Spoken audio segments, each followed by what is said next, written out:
இந்த மேஷ ராசிக்காரர்களுக்கு ஏற்றமான காலம். சனி பகவானுடைய மாற்றம், அதாவது வக்கர நிவர்த்தி, தொழிலில் அபிவிருத்தியை கொடுக்கக்கூடிய காலகட்டமாக அமைகிறது. மூத்த சகோதர சகோதரிகளோடு சிறு சிறு மனக்கசப்புகள் இருக்கக்கூடிய வாய்ப்புகள். குருவினுடைய வக்கரகதி 2ஆம் தேதியிலிருந்து, அதாவது கார்த்திகை மாதம் 2ஆம் தேதி 18/11/2025 பார்த்தீங்கன்னா குரு வக்கரகதி அடைகிறதன் மூலியமாக நிச்சயமாக சிறு சிறு, அதாவது உங்களுக்கு வெளிநாடு போய் படிக்கணும்னு பார்க்குறீங்கன்னா அது முடியாமல் போகும். ஆனால் படிப்பில் நல்ல ஒரு ஏற்றம் இருக்கும். தாயின் உடல் நலத்தில் சற்று பின்னடைவு இருக்கும். படிக்கக்கூடிய மாணவர்களுக்கு ஏற்றம் கொடுக்கக்கூடிய காலகட்டம். அது தவிர புதிய வீடு மனை வாங்கக்கூடிய வாய்ப்புகளும் இந்த காலகட்டத்தில் நிச்சயமாக வரும்.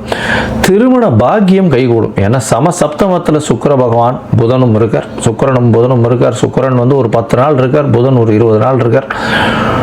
இந்த காலகட்டத்தில் நிச்சயமாக கல்யாணம் பாக்கியங்கள் வரக்கூடிய வாய்ப்பு. ஏன்னா குரு உங்களுடைய ராசிநாதனையும் பார்க்குறார். நல்ல ஒரு ஏற்றம். உங்களுடைய ராசிநாதன் ஒரு 20 நாளைக்கு, அதாவது 6/12/2025 வரலும் 8ஆம் இடத்துல மறைஞ்சிருந்தாலும் குரு பார்வையில் இருக்கிறது விசேஷம்.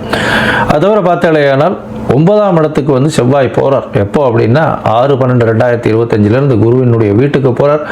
ராசியின் அதிபதி 9ஆம் இடத்துல போய் இருக்கிறதுனால தந்தையின் ஒரு நல்ல இணக்கமான ஒரு நல்ல ஒரு அந்யோன்யம் இருக்கக்கூடிய வாய்ப்பு. தந்தையின் மூலியமாக பணம் வரக்கூடிய வாய்ப்புகள் நிச்சயமாக உண்டு.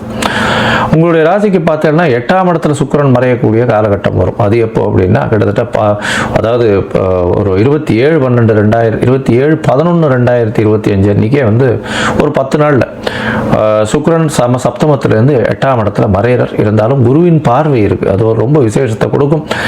எதிர்பாலினத்தவர் மூலியமாக சிறு சிறு தொல்லைகள் வரக்கூடிய வாய்ப்புகள் உண்டு. இருந்தாலும் பண வரவிற்கு பஞ்சம் இருக்காது. கணவன் மனைவிக்குள்ள நல்ல ஒரு அந்யோன்யம் இருக்கக்கூடிய வாய்ப்புகள் நிச்சயமாக இருக்கும். இந்த காலகட்டத்தில் உங்களுக்கு சில நாட்கள் தள்ளி வைக்கிறது நல்லதுன்னு சொல்கிறோம். அந்த சில நாட்கள் சந்திராஷ்டம நாட்கள்னு சொல்கிறோம். இந்த சந்திராஷ்டம நாட்களில் பார்த்தாலேனால், அதாவது 20/11/2025 22/11/2025 வரலும் உண்டான நாட்கள் சந்திராஷ்டம நாட்கள். இந்த சந்திராஷ்டம நாட்களில் புதிய முயற்சி வேண்டாம், வெளியூர் வெளிமாநில பிரயாணம் வேண்டாம். ஒருவேளை பண்ண வேண்டி இருந்ததுன்னா சந்திர பகவானுக்கு உண்டான எளிய பரிகாரத்தை பண்ணுங்க. அருகில் இருக்கக்கூடிய கோவிலில் போயிட்டு உங்களால் முடிஞ்சது ஒரு 1/2 டம்ளர் பால் அபிஷேகத்தை கொடுத்துட்டு போங்க. இந்த மாதம் நீங்கள் முருகப் பெருமானை வணங்குங்க. நல்ல ஒரு ஏற்றம் கிடைக்கும். துவரம் பருப்பு தானம் கொடுக்கும். துவரம் பருப்பு தானம் கொடுக்கறதன் மூலியமாக இந்த கார்த்திகை மாதம் உங்களுக்கு ஒரு பெரிய பிரகாசத்தை ஏற்படுத்தக்கூடும்.